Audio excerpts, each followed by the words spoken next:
Selamat malam pemirsa. Kejaksaan Agung menetapkan Ibu Ronald Tanu sebagai tersangka suap hakim memberi vonis bebas terhadap anaknya dalam kasus pembunuhan Dini Sera.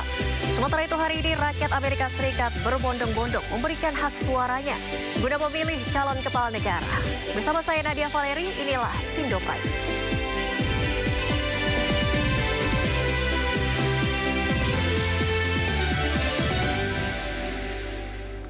Pemirsa, setelah sempat dibatalkan akibat cuaca buruk pasca erupsi Gunung Ile Lewotobi laki-laki di Flores Timur, Nusa Tenggara Timur, penerbangan dari Bandara El Tari mengalami gangguan.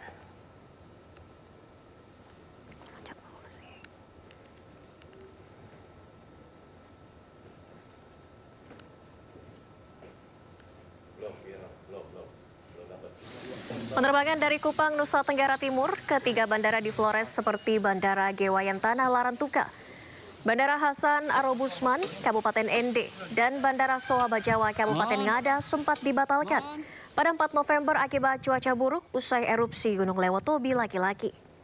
Kini ketiga bandara tersebut telah kembali beroperasi, namun bandara hanya mengoperasikan 1 kali penerbangan per hari.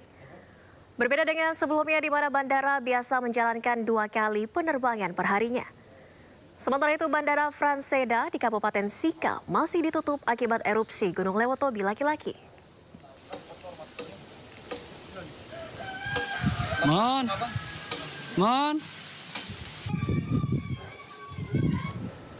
Kita ke informasi lainnya pemirsa. Menteri Komunikasi dan Digital Mutia Hafid menghadiri rapat perdana di Komisi 1 DPR RI. Dalam rapat ini Mutia turut membahas tentang oknum pegawai Menkomdigi yang terlibat kasus judi online. Agenda rapat tersebut membahas program kementerian jangka pendek serta persiapan menjelang gelaran Pilkada 2024. Ada 19 penanya. Rapat digelar di ruang rapat Komisi 1 DPR di Gedung MPR DPR Senayan, Jakarta. Ibu, salam kenal, saya Sarifah Ainun Jaria dari fraksi PDI Perjuangan, Dapil Banten 2. Terima kasih. Kenapa saya bilang sweetheart, saya dititipin bapaknya. Bapaknya bawa pistol. Saya persilakan 19 Rapat dipimpin Ketua Komisi 1 DPR Utut Adianto. Agenda rapat tersebut membahas program kementerian jangka pendek serta persiapan menjelang gelaran Pilkada 2024. Dalam rapat ini Mutia Hafid juga menyinggung tentang oknum pegawai Kemkomdigi yang terjebak kasus judi online. Terkait hal ini Mutia memastikan bahwa pihak Kemenkomdigi terbuka terhadap segala upaya pengembangan penyidikan oleh pihak kepolisian. Pakai tulit-tulit aman. Pakai tulit-tulit aman. Mungkin yang terakhir kami laporkan kepada yang terhormat pimpinan maupun anggota Komisi 1 bahwa ini pil pahit. Jadi di dalam itu juga suasananya mencekam pasti Pak. Karena kemarin juga kita tahu bahwa kepolisian itu datang jumlahnya cukup banyak. 40 sampai 50 orang. Namun komitmen kami yang sudah kita sampaikan bersama satu nada walaupun terpisah dengan Kapolri bahwa Kemkomdigi akan terbuka dan sudah terbuka kepada seluruh upaya pengembangan penyidikan. Berapa kali pun kepolisian harus datang, seberapa lama pun mereka harus datang dan meneliti di kantor kami sebagai bentuk pertanggungjawaban kami membuka pintu selebar-lebarnya. Kami telah membuat surat instruksi ke dalam kepada seluruh pegawai dari Kemkomdigi untuk memberikan dukungannya kepada aparat hukum dalam hal untuk mencapai keterang-benderangan proses penyidikan. Jadi di dalam itu APH kalau datang selalu didampingi Pak Irjen ya dengan Dijen Aptika dan tim. Kemudian kami juga sudah menonaktifkan 11 nama yang memang sudah terverifikasi. Artinya Pak Ketua Fraksi PKS sudah hadir. Dari nama-nama yang sebetulnya ditahan oleh polisi, kami kan sebetulnya tidak tahu persis namanya. Karena yang hanya nama singkatan yang mengetahui sebetulnya dari kepolisian. Namun yang sudah terverifikasi sudah pasti, misalnya Pak namanya AB. tapi ada yang nama belakangnya juga sama, jadi kami harus verifikasi dulu. Sehingga untuk saat ini masih 11, namun demikian tidak tertutup kemungkinan penonaktifan akan dilakukan bertambah. Pak Ketua yang terhormat, kalau sudah 7 hari dan surat penahanan sudah keluar secara resmi, maka kami baru dapat melakukan pemberhentian sementara dari PNS. Sekali lagi ini pil pahit, tapi kita harus lakukan dalam bentuk ketegasan kami untuk mengkoreksi kesalahan-kesalahan. Sebelumnya pemirsa, Polda Metro Jaya menetapkan 11 pegawai Kementerian Komunikasi dan Digital sebagai tersangka kasus situs judi online. Mereka bertugas memblokir situs judi online serta meraup keuntungan hingga 8,5 miliar rupiah dalam sebulan.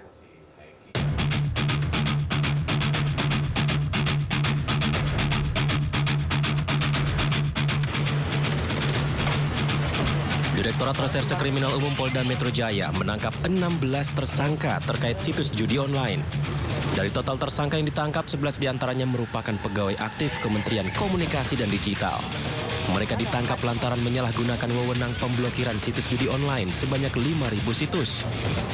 Namun yang dilaporkan untuk diblokir hanya 4.000 situs judi online saja. Sisanya, sebanyak 1.000 situs judi online lolos dari pemblokiran dan dijaga oleh tersangka pegawai Kementerian Komdigi.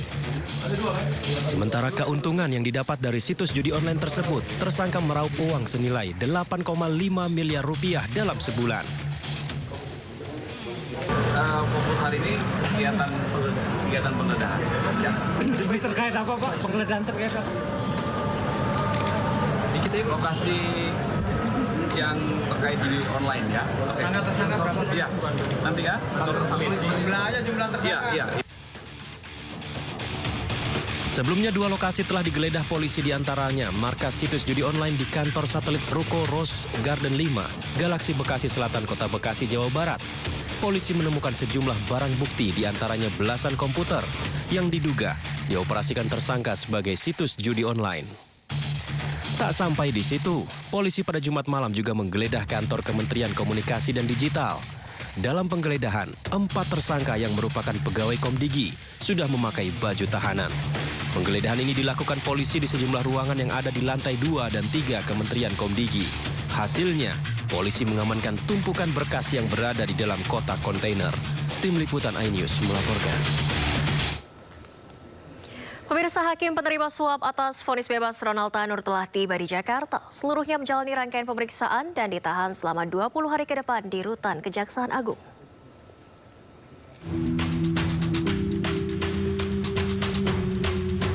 Tiga hakim Pengadilan Tinggi Surabaya yang terlibat dalam kasus suap vonis bebas terdakwa Ronald Tanur dipindahkan ke rumah tahanan Kejagung, Jakarta dari rumah tahanan kelas 1 Surabaya, cabang Kejaksaan Tinggi, Jawa Timur.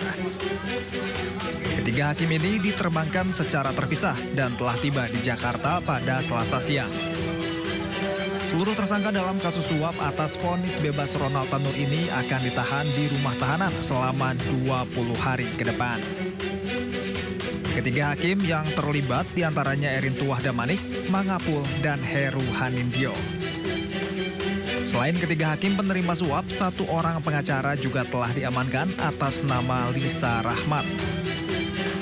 Kejagung sebut para hakim dan pengacara akan ditahan di rutan berbeda. Ketiga hakim ditempatkan di rutan Kejagung, sementara pengacara pemberi suap ditempatkan di rutan Kejati Timur. Seluruh hakim yang dipindahkan ke Jakarta diagendakan menjalani rangkaian pemeriksaan. Dan pemirsa, penyidik Kejaksaan Agung hari ini memeriksa sejumlah tersangka dan saksi kasus dugaan suap vonis Ronald Tanur. Di antara saksi yang diperiksa adalah ayah dan adik Ronald Tanur. Tanggal 5 November 2024 ya. Sejak tadi pagi ketiga tersangka oknum hakim yang di Surabaya dipindahkan penahanannya ke Jakarta. Ya, jadi untuk HK ditahan di KPK, rutan KPK, untuk ED ditahan di rutan Cipinang, dan untuk M ditahan di Kejaksaan Agung. Nah, Ketika hakim tersebut dipindahkan, oleh karena penyidik akan melakukan pemeriksaan secara maraton yang bersangkutan kepada tersangka lain. Dan hari ini ketiga tersangka juga. Sebelumnya pemirsa, Edward Tanur, ayah dari terpidana Ronald Tanur, mendatangi Kejaksaan Tinggi Jawa Timur untuk menjenguk istrinya MW. Ibu Ronald sendiri sebelumnya ditetapkan sebagai tersangka dalam kasus dugaan suap hakim memberi vonis bebas anaknya. Terima kasih teman-teman ya. Pak Edward, gimana kabarnya Pak? Edward Tanur yang merupakan ayah dari terpidana perkara penganiayaan hingga korban meninggal dunia, Gregorius Ronald Tanur, Selasa pagi mendatangi kantor Kejaksaan Tinggi Jawa Timur. Edward Tanur datang bersama tim kuasa hukum keluarga. Kedatangan Edward Tanur sehari setelah Meriska Wijaya ditahan dan ditetapkan sebagai tersangka. Kuasa hukum menyampaikan kedatangan Edward Tanur ke Kejaksaan Tinggi Jawa Timur untuk menjenguk Meriska Wijaya, istrinya. Siap. Ini tadi keluarga belum ada yang jenguk ya? Ini rencana keluarga hari ini mau jenguk ya? Hari ini mau jenguk ya? Ya. Berarti minta tolong dipastikan kesehatannya. Siap. Terima kasih teman-teman ya. Pak. Kata-kata hari ini Pak.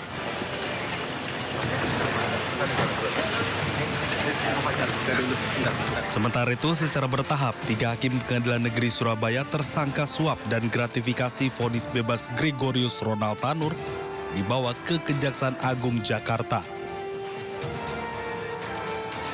Ketiga hakim diberangkatkan secara bertahap dari Rutan Kelas 1 Surabaya ke Jakarta. Dari Surabaya, Jawa Timur, Hari Tambayong, iNews melaporkan. Dan pemirsa, untuk membahas terkait perkembangan kasus suap hakim pemberi vonis bebas Ronald Tanur, kita telah terhubung bersama dengan Koordinator Masyarakat Anti Korupsi Indonesia, Boyamin Saiman. Dan sebelumnya kami juga sudah mengundang Kapus Penkum Kejaksaan Agung Harli Siregar, namun hingga saat ini belum merespon. Sayang sekali. Selamat malam, Bang Boyamin, apa kabar?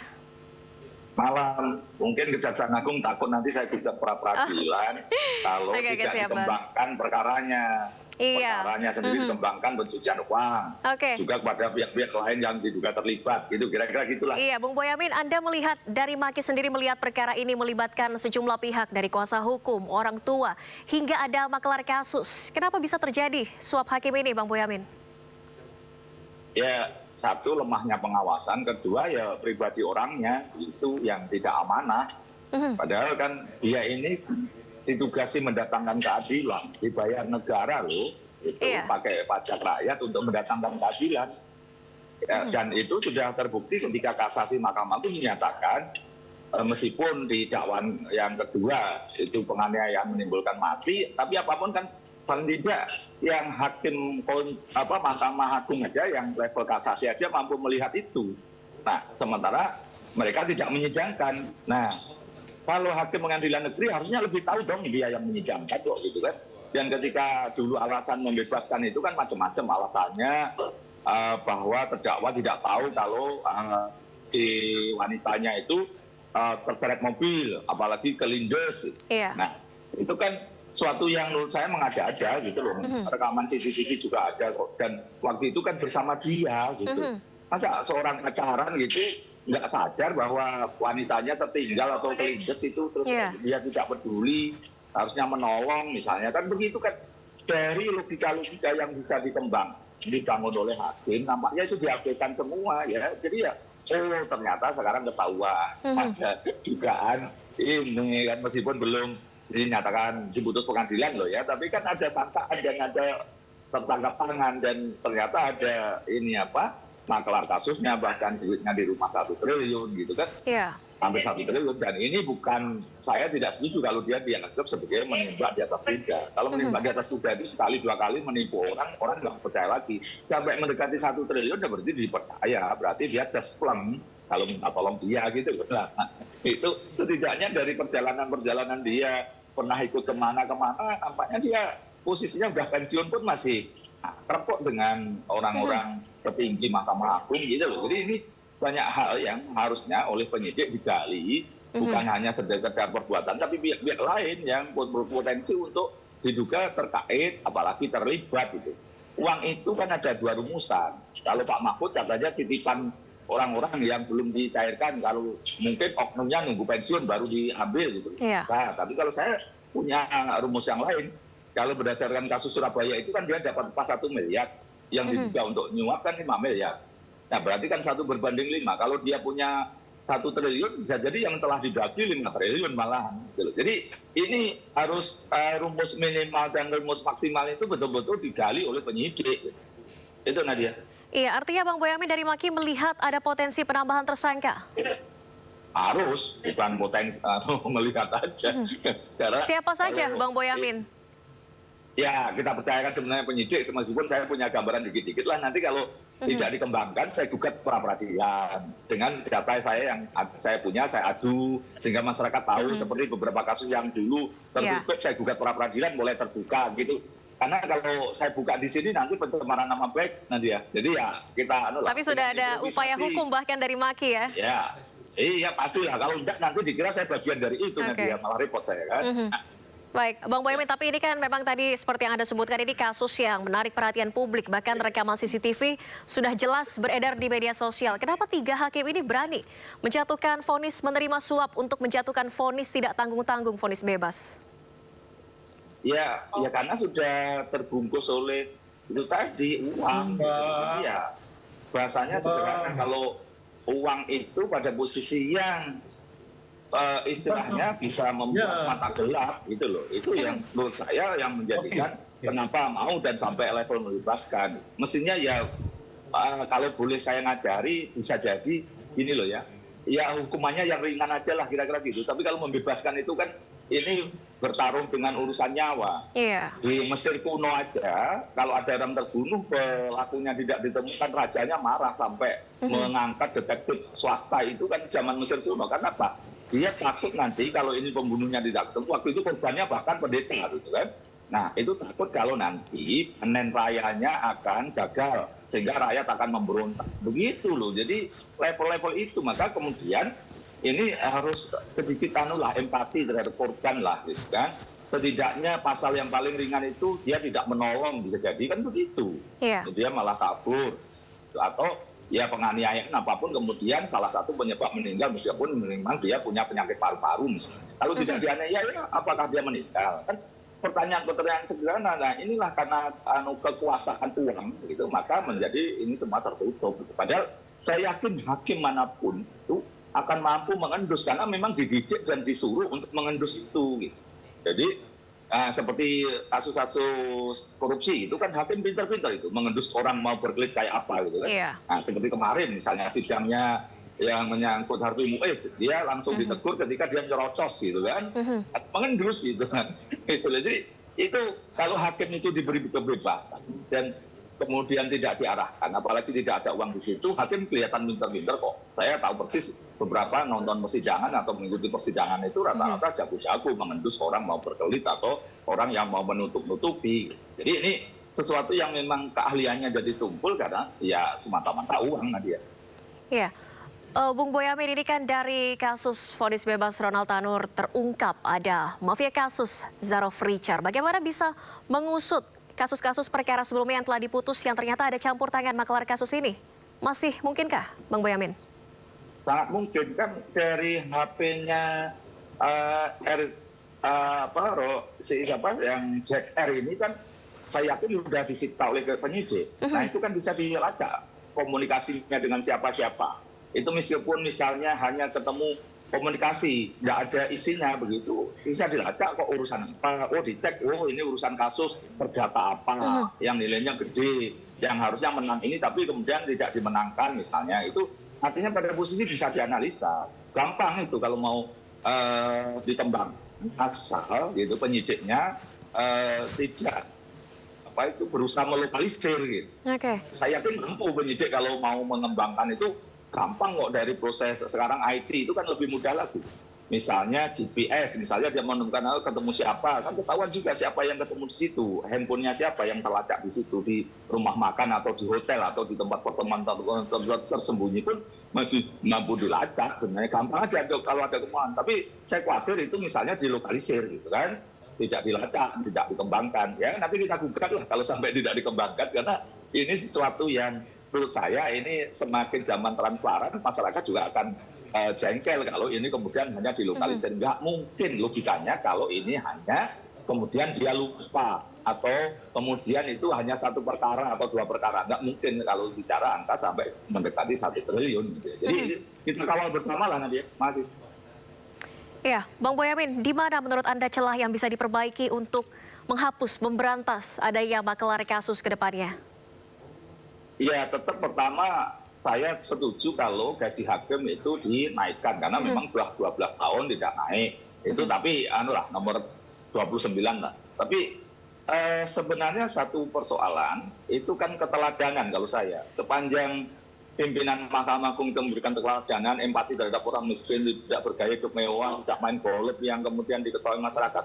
Saya kira itu nanti juga akan jadi pembelajaran bagi semuanya untuk mendatangkan keadilan. Ini memang kita masih jauh dari itu, tapi ya harus kita upayakan terus-menerus. Dan kemudian Komisi Yudisial itu harus dikembalikan kewenangannya untuk mengawasi secara lebih ketat seperti dulu, karena dia apapun amanat Undang-Undang Dasar 45 KY, Komisi Yudisial ini harus kita perkuat lagi, karena dalam 2 periode ini seperti agak mandul gitu. Jadi sekali lagi ini kan kita ini sudah ada sarananya Komisi Yudisial. Nah sementara ini kan kemarin dihadapkan pada Mahkamah Konstitusi Judicial Review bahwa peran KY itu untuk mengangkat hakim biasa kan dihapuskan dengan alasan itu independensi. Enggak. Konstitusi kita mengamanatkan Komisi Yudisial itu di dalam sistem peradilan kita. Kalau dia ngawasi, itu bagian dari untuk menjaga independensi dari penyimpangan, dari suap seperti ini, dengan cara diberi kewenangan penuh. Yang salah itu kalau misalnya DPR atau Presiden mencampuri hakim, itu nggak boleh. Tapi kalau KY, Komisi Yudisial boleh, karena memang kita menugaskan di situ. Jadi kita tugas yang paling sederhana ke depan memperkuat Komisi Yudisial yang pada posisi yang bisa menjadikan treatment bahwa dia mampu mengawasi dan memberikan sesuatu yang diberi kewenangan lebih banyak lah, misalnya menghukum atau tanda kutip kalau sudah ini nanti bentuk majelis kehormatannya atau panel hakimnya itu Mahkamah Agung pada posisi mengikuti KY. Sementara ini kan kadang-kadang rebutan gitu. KY Komisi Yudisial mengurusi, terus tiba-tiba biar enggak terus kemudian badan pengawasnya Mahkamah Agung cepat-cepat ngurus dengan cepat diselesaikan, sehingga KY seperti tidak bisa berbuat apa-apa lagi. Jadi semestinya seperti ini, polisi, jaksa, KPK itu kan saling menjaga kehormatan masing-masing dengan cara kalau sudah polisi nangani, maka KPK tidak nangani, jaksa tidak nangani. Mestinya kan begitu. Sepanjang KY sudah mengurusi itu, maka Badan Pengawas MA tidak boleh dan nunggu KY. Kan kadang-kadang malah kayak cepet-cepetan gitu. Jadi ini yang menurut saya butuh kebesaran hati Mahkamah Agung untuk juga menghormati Komisi Yudisial. Untuk apa? Untuk kebaikan Mahkamah Agung sendiri. Sehingga tidak ada jebol kayak begini. Ini kan mohon maaf, malu semua kan ini insan pengadilan, insan Mahkamah Agung atas kejadian JR ini. Nah, terus kemudian seakan-akan kita kritis kemudian dianggap merendahkan martabat. Kan nggak begitu juga. Kita justru niat menjaga kehormatan dari keadilan ini dengan cara berikan kesempatan Komisi Yudisial untuk menjalankan tugasnya. Dan itu dalam rangka menjaga Mahkamah Agung dari kehormatan, menjaga keluhuran martabatnya gitu. Baik, Bung Boyamin, kita kembali ke kasus Ronald Tanur yang sedang berjalan proses penyidikannya setelah ibu dari Ronald Tanur ditetapkan sebagai tersangka. Juga dilakukan pemeriksaan terhadap ayah dan adik Ronald Tanur. Menurut Anda arahnya kemana ini? Iya kan gini, dalam 3 kasus perkara extraordinary crime, narkoba, teroris, dan korupsi, barang siapa tahu tidak laporkan kena masalah, dianggap bisa jadi menghalangi penyidikan atau paling tidak mencegah. Nah, setidaknya kan sejauh mana kemarin kan kemudian dirilis oleh Kejaksaan Agung bahwa ayahnya Ronald Tanur ini tahu bahwa istrinya berurusan dengan oknum lawyer untuk tanda kutip menyuap. Tapi kan seakan-akan dibiarkan lah. Ini apakah akan dijerat atau tidak ya kita serahkan sepenuhnya kepada penyidikan, levelnya seperti apa. Jadi, tapi kalau memang alat buktinya ada dugaan keterlibatan, ya mengapa tidak gitu. Jadi ini kan yang siapapun nampaknya Kejaksaan Agung ini mau membuka seterang-terangnya siapa yang berperanan. Dan ini bagaimana proses ini, masa seorang ibu, misalnya kan pertanyaan masyarakat juga begitu, tidak tahu suaminya melakukan duit 3,5 M loh, tidak sedikit kan 3,5 M, meskipun pengusaha tetap itu pasti cara mengeluarkan itu kan pasti harus sepengetahuan atau seizin suami misalnya. Baik. Itu yang mencoba didalami oleh penyidik saya kira. Masih Nadia. Baik, artinya ini kita juga masih menantikan seperti apa perkembangan penyidikan kasus ini dan juga siapa saja yang akan dijadikan sebagai tersangka selanjutnya. Terima kasih banyak Bang Boyamin Saiman, Koordinator Masyarakat Anti Korupsi Indonesia. Masih. Baik, terima kasih Bung Boyamin, sehat selalu, selamat malam.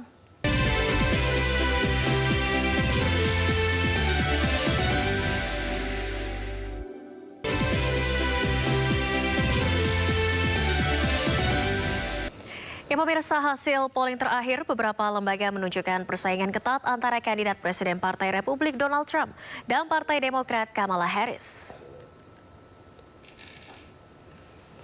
Trump dan Harris hanya terpaut single digit saja.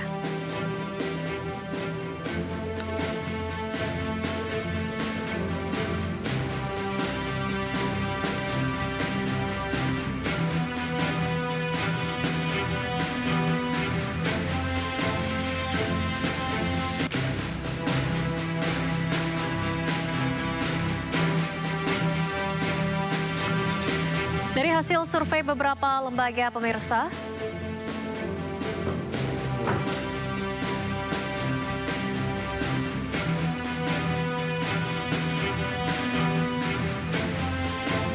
dari hasil survei beberapa lembaga, diantaranya survei CNN, ABC News, dan New York Times, konsisten menunjukkan Harris memimpin hanya 1% dari Trump.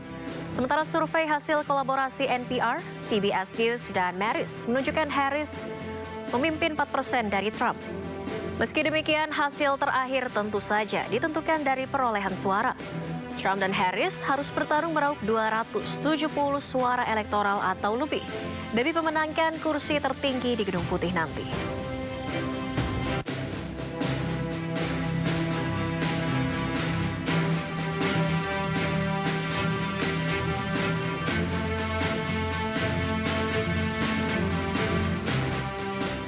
Ya pemirsa, Donald Trump dan Kamala Harris bersaing ketat merebut suara pemilih dalam Pilpres Amerika Serikat. Ditambah lagi, elektabilitas Harris dan Trump hanya terpaut tipis jelang hari pemilihan. Lantas siapakah yang nantinya akan meraih suara terbanyak? Dan bagaimana pula dampaknya jika Trump atau Harris yang memimpin Amerika Serikat?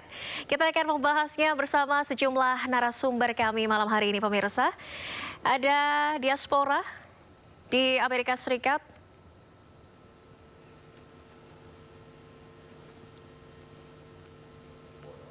ya, dengan Hirmawan dan juga pengamat hubungan internasional Makarim Wibisono. Saya sapa terlebih dahulu, mohon maaf ada kendala tadi. Selamat malam Prof. Makarim, Pak Hirmawan. Pak Makarim, Prof. Hirmawan maksud saya. Selamat malam. Baik, saya ke Prof. Hirmawan terlebih dahulu. Prof. Makarim maksud saya, melihat pertarungan antara Donald Trump dan juga Kamala Harris, siapa kira-kira yang akan memimpin? Kalau dari hasil survei, pertarungannya sengit, hanya terpaut 1 digit saja. Kira-kira siapa yang bisa memenangkan Pilpres tahun ini? Audionya masih termute, mohon maaf Prof.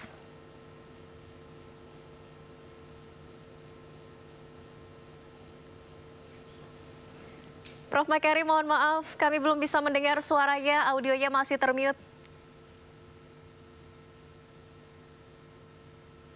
Ya, maaf.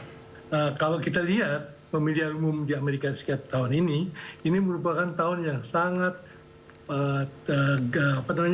tidak jelas. Ya, karena apa?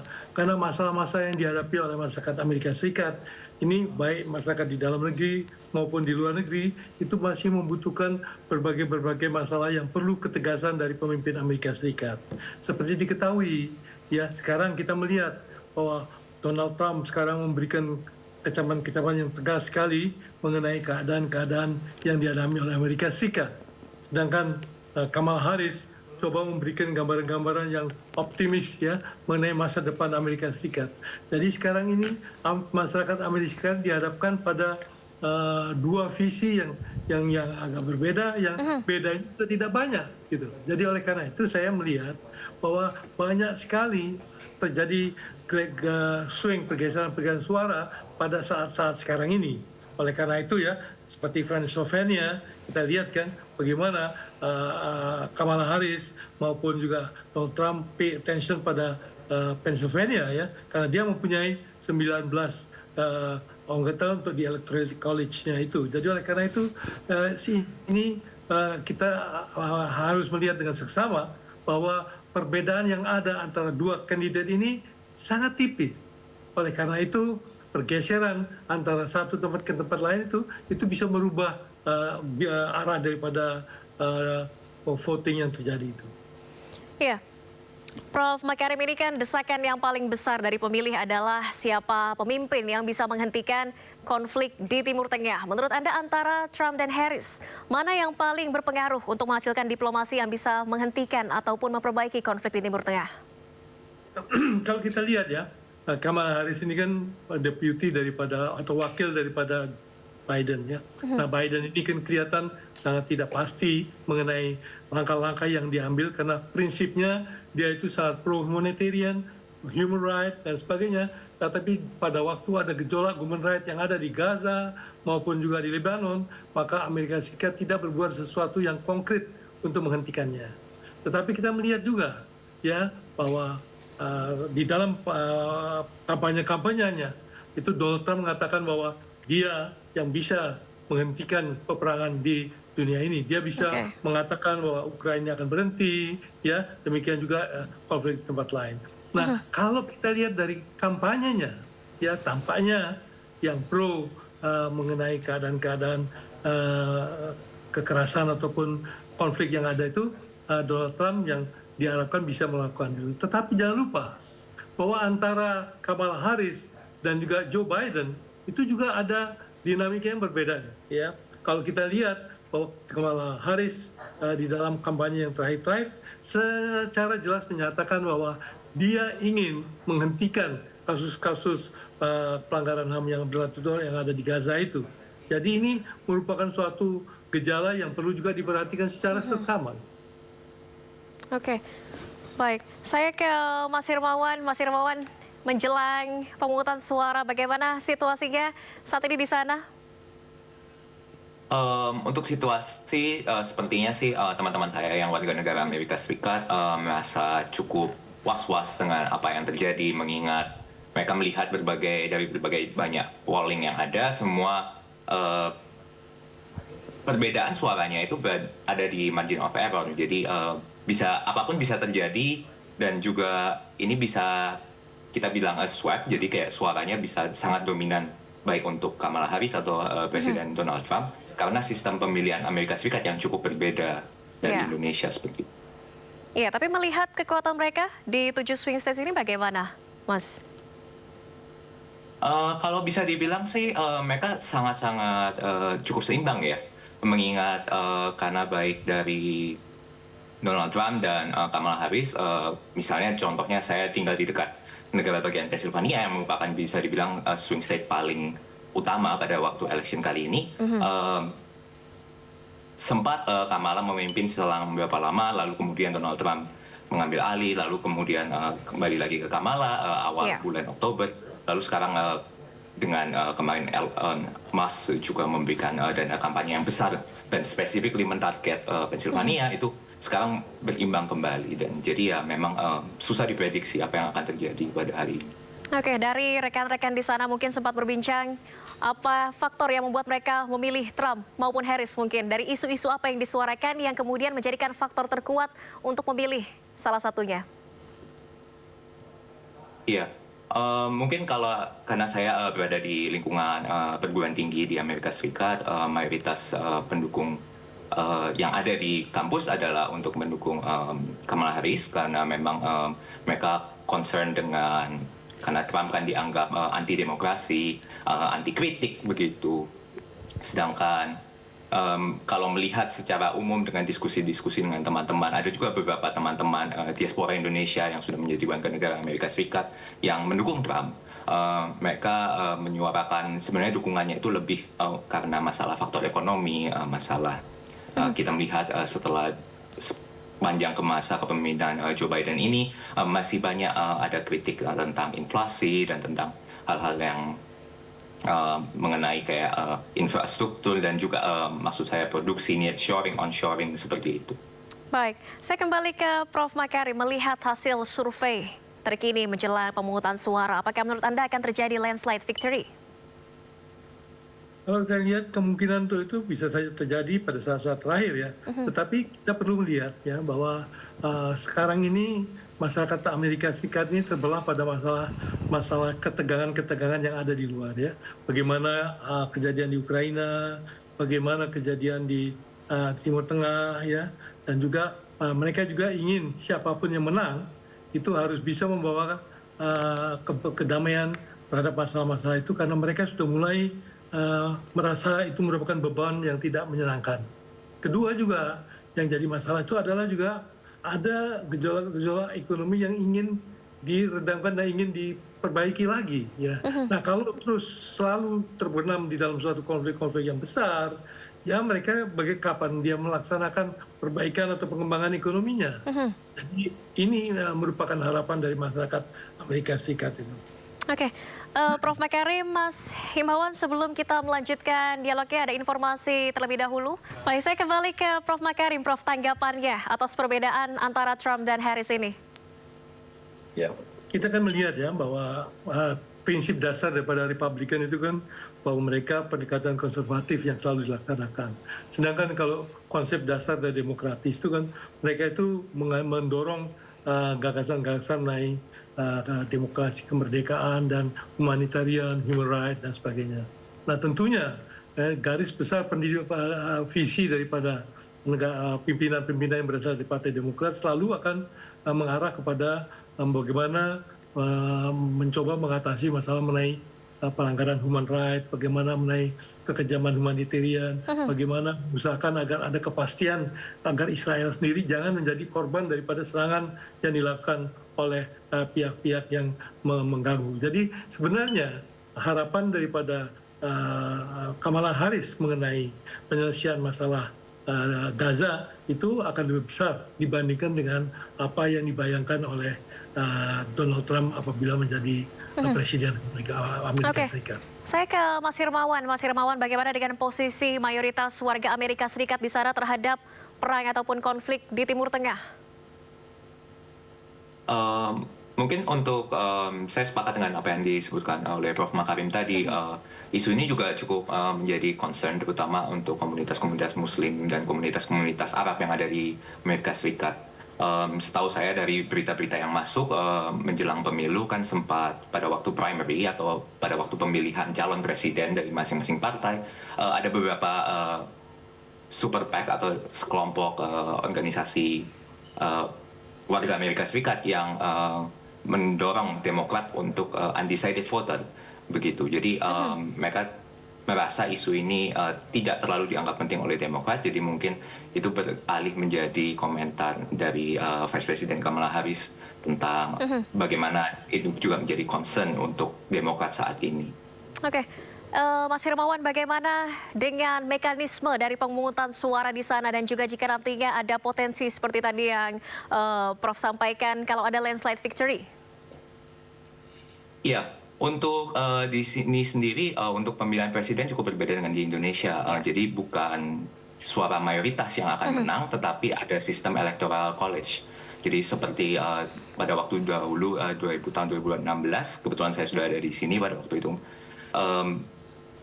Hillary Clinton pada waktu itu memenangkan suara secara nasional, tetapi dia kalah cukup telak oleh dari Presiden Donald Trump pada waktu itu karena di Electoral College, di mana masing-masing negara bagian memiliki jumlah suara yang berbeda-beda, begitu sesuai dengan jumlah populasinya. Dan jadi suara di masing-masing negara bagian atau provinsi, ekuivalennya di Indonesia ini, siapapun yang beroleh suara paling banyak akan mendapatkan seluruh suara untuk negara bagian itu.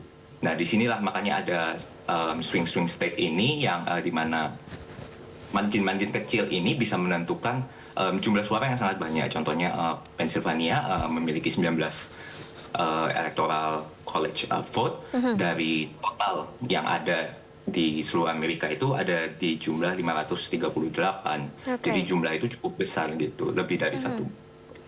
Oke, kita masih akan berbincang lagi terutama bagaimana pengaruhnya siapa nanti yang akan terpilih sebagai Presiden Amerika Serikat terhadap negara-negara lainnya. Namun kita jeda terlebih dahulu dan pemirsa tetaplah bersama kami di Sindo Prime. Dan pemirsa, kita masih akan melanjutkan perbincangan bersama pengamat hubungan internasional sekaligus mantan Duta Besar Republik Indonesia untuk PBB, Prof. Makarim Wibisono, dan mahasiswa Indonesia di Amerika Serikat. Ada Mas Hirmawan. Saya kembali ke Prof. Makarim terlebih dahulu. Prof, sebagai negara paling berpengaruh di dunia Amerika Serikat, apa kemudian dampaknya nanti untuk presiden yang terpilih, baik itu Trump maupun Harris? Dampak yang paling besar itu adalah bagaimana sikap mereka mengatasi problem-problem besar yang dihadapi Amerika Serikat. Jadi kita bisa melihat ya bahwa Donald Trump akan lebih besar masalahnya untuk bagaimana membuat Amerika menjadi besar kembali. Jadi banyak kepentingan-kepentingan untuk membesarkan Amerika. Konsekuensinya, perhatiannya terhadap komitmen-komitmen untuk membantu negara-negara lain seperti negara Eropa, ya, hal itu menjadi lemah. Jadi negara-negara Eropa akan sangat khawatir terhadap langkah-langkah yang diambil Donald Trump terhadap NATO misalnya, ya, karena selama ini NATO itu merupakan suatu binaan Amerika, dibesarkan oleh Amerika, dipelihara oleh Amerika. Nah sekarang kalau Donald Trump akan memikir bahwa untuk membiayai NATO itu harus dibiayai bersama-sama dengan orang-orang negara Eropa sendiri. Gitu. Nah kalau kita lihat mengenai Kamala Harris.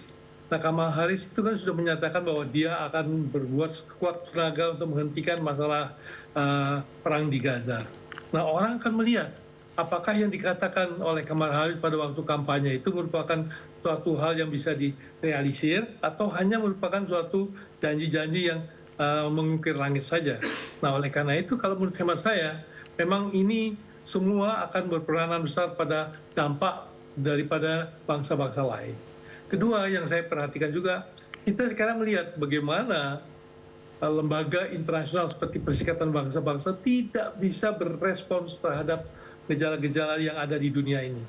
Nah, apakah pimpinan daripada Amerika Serikat itu bisa mengembalikan ya mekanisme multilateral ini agar bisa berperan di dalam konflik yang ada sekarang ini? Oke, Prof. Makarim, Anda melihat dari karakteristik baik Trump maupun Harris, jika nantinya salah satunya terpilih, mana yang lebih baik untuk hubungan diplomasi antara Amerika Serikat dan Indonesia? Kalau dari segi ekonomi tentunya, ya pendekatan yang dilakukan oleh Donald Trump ini akan lebih predictable atau lebih kelihatan dengan cepat. Ya memang mungkin ada tax ataupun import fee ya dari negara-negara secara menyeluruh ya. Ini akan membuat kenaikan inflasi yang besar. Tetapi kalau kita lihat kalau misalnya menang itu adalah Kamala Harris. Kamala Harris ini diharapkan bisa memberikan ketenangan politik di global ini secara lebih damai ya, dalam arti kata bisa ada alternatif baru daripada Biden mengenai penyelesaian konflik yang ada ya, misalnya saja cara-cara untuk menyelesaikan masalah ketegangan yang ada di Gaza itu. Oke, baik, saya ke Mas Hirmawan. Mas Hirmawan, ini kalau nantinya Kamala Harris terpilih, ini akan menjadi presiden perempuan pertama dan juga dari latar belakang kulit hitam begitu. Apa pandangan ini dari kalangan warga di sana? Mungkin secara umum ya, saya dari lingkungan di kampus semua cukup optimis begitu dengan adanya progres di mana sekarang mungkin calon presiden dan mungkin bisa jadi presiden wanita pertama itu sudah menjadi perkembangan yang cukup baik bagi Amerika Serikat. Mengingat Amerika Serikat selama ini masih belum pernah memiliki pimpinan negara perempuan, sedangkan kita Indonesia saja sudah memiliki presiden wanita pada tahun 2004 seperti itu. Dan untuk masalah rasial tentu itu juga bisa menjadi ada faktor bagi beberapa pemilih yang mungkin tidak suka dan menolak untuk memilih Kamala Harris karena itu, dan tentunya itu hal-hal yang perdebatan domestik Amerika Serikat yang mungkin saya kurang terlalu paham lebih lanjutnya. Oke, baik.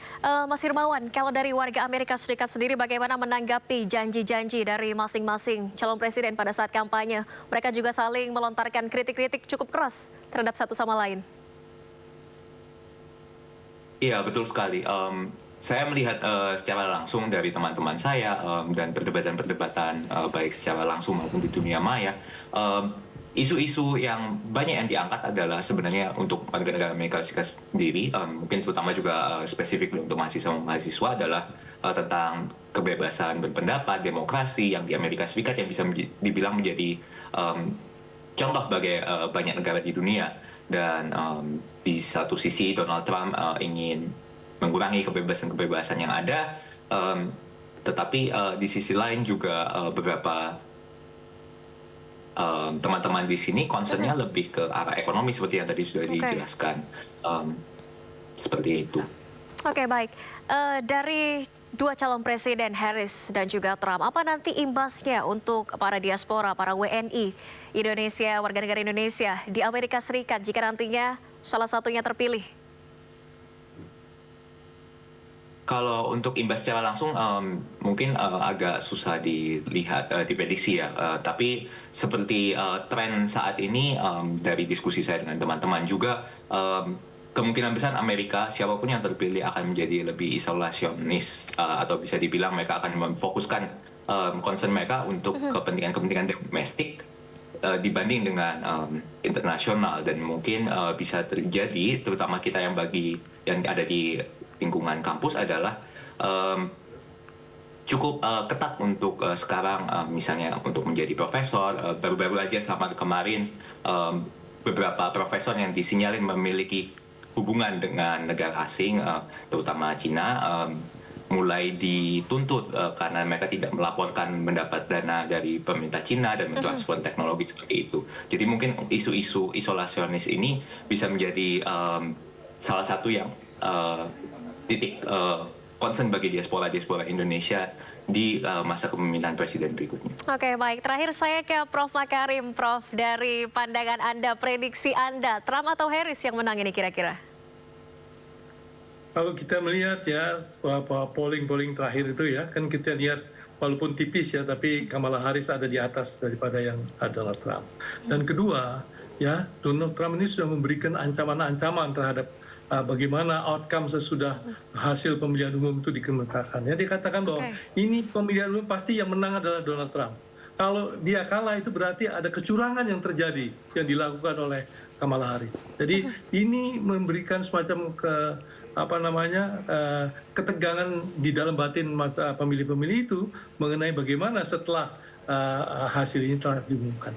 Baik, ini tinggal menghitung jam, kita nantikan siapa yang akan menjadi pemimpin Amerika Serikat selanjutnya. Terima kasih banyak pengamat hubungan internasional dan mantan Duta Besar RI untuk PBB Prof. Makarim Wibisono dan juga mahasiswa Indonesia di Amerika Serikat Hirmawan Winarto. Sehat selalu Bapak-bapak, selamat malam, sampai jumpa.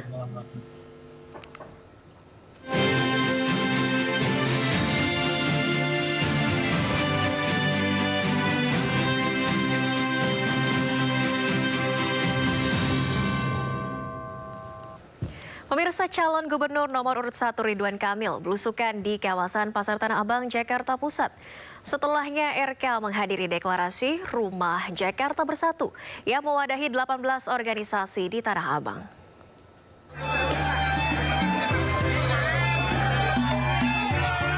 Cagup nomor urut 1 Ridwan Kamil atau RK melakukan belusukan di kawasan Pasar Tanah Abang. Kali ini RK menjanjikan akan melakukan penataan di kawasan tersebut agar pengunjung semakin betah. Terkait teknis penataan, RK menyatakan perlu berdialog dahulu dengan warga, namun sebagai contoh RK menyebut akan memperbagus jalanan di kawasan Pasar Tanah Abang. Saya terus terang satu kata terharu ya, karena sambutan dari pedagang tadi antusias, yang pembeli juga sama. Usai berkeliling dan menyapa sejumlah pedagang dan berbelanja di salah satu toko kerudung, RK melanjutkan agendanya menghadiri acara deklarasi dukungan dari relawan Rumah Jakarta Bersatu di Tanah Abang. Dia menyebut dukungan ini semakin memantapkan pasangan Ridho menang di Pilgub Jakarta 2024. Dari Jakarta, Abdul Aziz, Dias, iNews melaporkan. Pemirsa, calon gubernur Jakarta nomor urut 3 Pramono Anung pada Selasa pagi bekerja bakti bareng warga di Stadion Fotbalbon Indonesia Jacatra atau VIJ Jakarta Pusat. Pramono siap menjadikan stadion tertua di Jakarta ini sebagai salah satu tempat latihan Persija.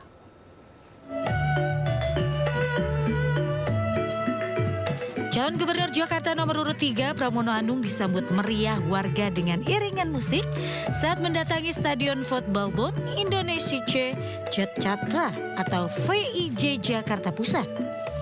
Dalam kesempatan itu, Mas Pram kembali menerima saran dan masukan dari warga untuk menjadi bekal jika terpilih jadi Gubernur Jakarta.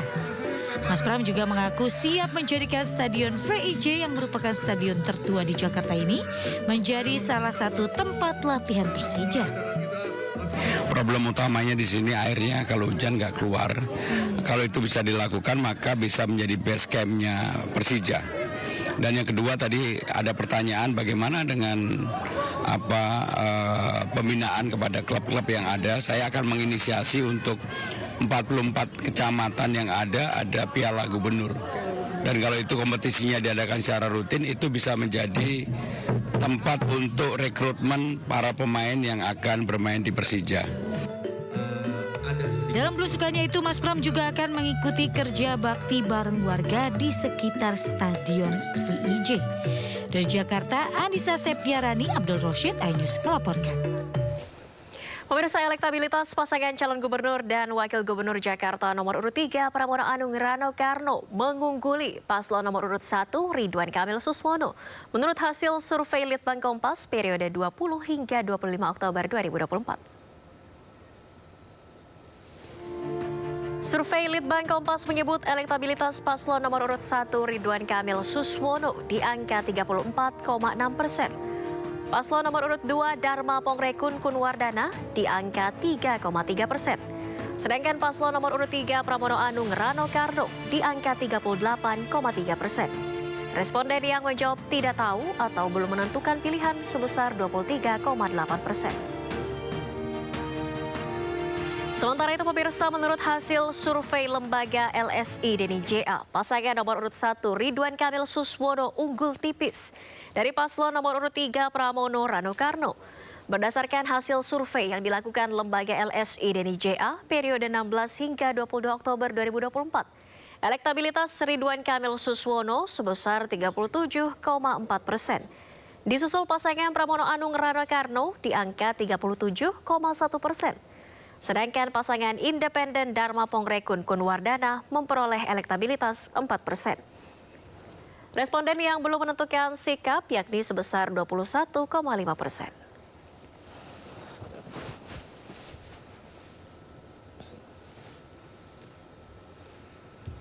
Dan pemirsa, Pilkada Jawa Tengah semakin memanas. Tidak hanya dalam debat, kedua paslon pun bersaing ketat dalam survei pemilihan Gubernur Jawa Tengah. Pasangan calon gubernur dan wakil gubernur nomor urut 1 Andika M. Perkasa SE MA MSC alias Hendy SE MM. Jenderal yang bertarung dalam Pilkada Jawa Tengah perang program unggulannya masing-masing. Penampilan kedua paslon dalam debat pun pengaruh hasil survei. Dalam survei yang digelar oleh Litbang Kompas, kedua pasangan ini bersaing ketat. Pasangan nomor urut 1 Andika Perkasa dan Hendrar Prihadi pimpin survei dengan 28,8%. Sementara lawannya pasangan nomor urut 2 Ahmad Lutfi dan Taj Yassin Maimun menempel ketat dengan 28,1%. Menariknya, jumlah responden yang belum menentukan pilihan mencapai 43,1%. Namun ternyata dalam survei ini, generasi X atau generasi yang saat ini berusia 44 hingga 57 tahun memiliki pilihannya sendiri. Pasangan Ahmad Lutfi dan Taj Yassin Maimun pimpin survei dengan 32,7%. Sementara pasangan nomor urut 1 Andika Perkasa Hendrar Prihadi menempel dengan 22,8%. 44,5% responden masih belum menentukan pilihan. Tingginya persentase responden yang belum menentukan pilihan menjadi perhatian bagi masing-masing paslon. Presiden ke-7 RI Joko Widodo ikut menanggapi hasil survei kali ini. Seperti apa, Pak? Yang bimbang harus dibuat tidak bimbang. Harus yakin. Debat kedua Pilkada Jawa Tengah akan digelar Minggu 10 November 2024. Menarik dilihat bagaimana hasil survei setelah debat kedua nanti. Tim Liputan iNews melaporkan. Pemirsa, calon gubernur Jawa Tengah nomor urut 2 Ahmad Lutfi dan Taj Yassin Maimun bertemu dengan dua Presiden Republik Indonesia, Prabowo Subianto dan Joko Widodo. Pertemuan ini untuk menyamakan visi misi demi menuju Indonesia Emas 2045.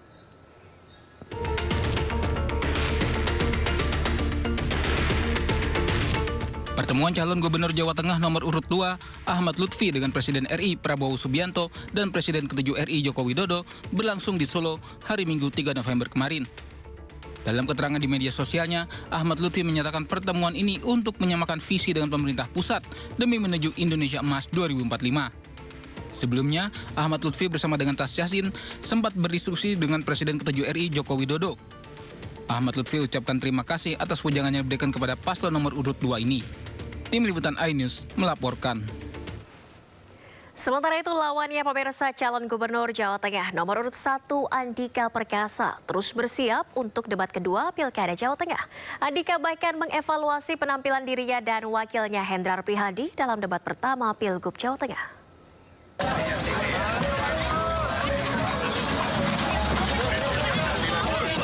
Calon gubernur Jawa Tengah nomor urut 1 Andika Perkasa terus belusukan ke tengah masyarakat Jawa Tengah. Kedatangannya disambut hangat oleh ribuan pendukung yang sudah menunggunya sejak pagi. Andika pun terus evaluasi penampilannya dalam debat perdana. Andika pastikan akan lebih siap dan mendalami tema dalam debat berikutnya. Yang jelas kita harus lebih siap lah untuk mendalami materi-materi, tema, subtema yang memang akan ditanyakan. Persiapan debat kedua nanti, Pak? Ya, mulai dan itu juga ada hubungannya dengan kunjungan kita. Hari ini fokus ada di Magelang sebenarnya. Itu titik-titiknya ya dalam rangka untuk melengkapi data-data yang mendukung nanti debat kedua. Belanja masalah atau belusukan menjadi salah satu bentuk persiapan dirinya untuk hadapi debat. Debat kedua Pilgub Jateng akan digelar pada Minggu 10 November 2024. Tema debat kedua adalah soal pembangunan berkelanjutan, pembangunan infrastruktur dan ketahanan pangan Jateng dalam menghadapi perubahan iklim dan meningkatkan kualitas hidup masyarakat. Tim Liputan iNews melaporkan. Pemirsa, debat kedua calon bupati dan wakil Bupati Blitar berlangsung panas. Debat pun dihentikan KPU karena salah satu paslon kedapatan membawa catatan. Seluruh elemen yang telah berpartisipasi aktif dan berkolaborasi membangun instruksi moderator. Mulai dari itu baca itu. Mahkamah Kakak Baca ya. Itu untuk seluruh pendukung KPU, para pendukung paslon. Debat kedua Pilkada Blitar memanas setelah pendukung salah satu paslon tak terima lawannya membaca catatan saat berdebat. Mohon untuk tertib terlebih dahulu. Menjadi 96,55%. Hasil survei kepuasan. Pendukung salah satu paslon pun meminta debat dihentikan. Para calon tidak netral lagi ini. Baik. Suasana makin panas setelah pihak keamanan dihalangi saat akan ambil catatan yang dibawa. Untuk menghindari kericuhan, KPU Kabupaten Blitar langsung menghentikan debat. Pasangan Rini, Syafrina, dan Abdul Goni mengklaim bahwa catatan diperbolehkan selama berkaitan dengan visi misi. Mereka juga menyatakan catatan yang dibaca diberikan oleh KPU Kabupaten Blitar.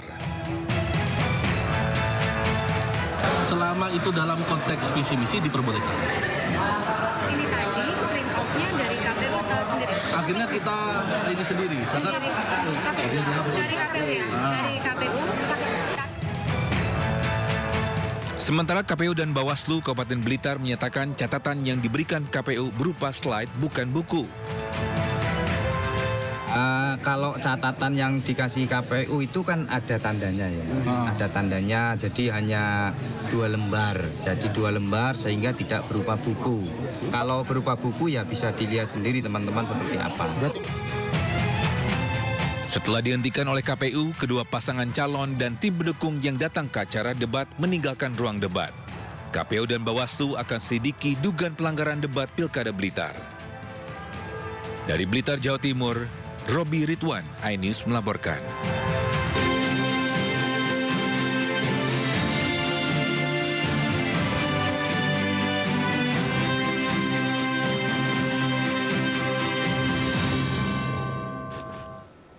Pemirsa, sehari setelah berkunjung ke rumah Presiden ke-7 Republik Indonesia Joko Widodo, Presiden RI Prabowo Subianto melanjutkan safari politiknya ke kediaman Presiden ke-6 Susilo Bambang Yudhoyono di Cikeas, Bogor. Pertemuan Prabowo dan SBY berlangsung secara tertutup.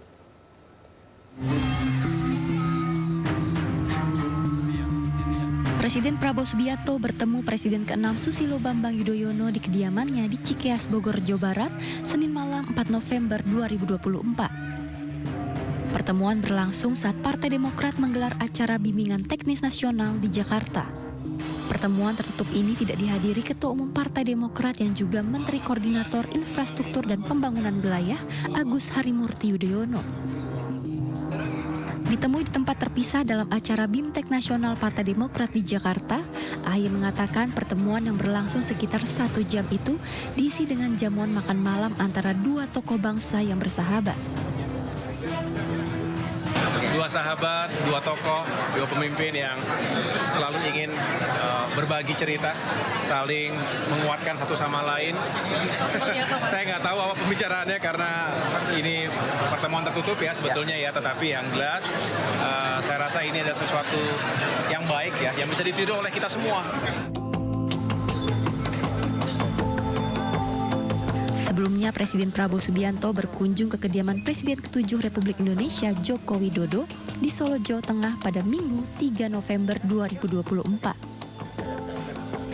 Dalam pertemuan tersebut, Prabowo dan Jokowi berbincang empat mata dan menikmati makan malam bersama. Tim Liputan iNews melaporkan. Dan pemirsa, informasi menarik lainnya masih akan kami hadirkan di Sindo Prime. Tetaplah bersama kami.